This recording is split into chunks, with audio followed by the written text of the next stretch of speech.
متضاد کاربردی Part 2. fail ناکام شدن succeed موفق شدن freeze یخ زدن melt آب شدن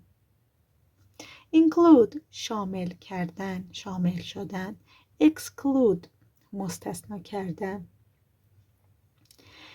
increase زیاد شدن decrease کم شدن laugh خندیدن cry گریه کردن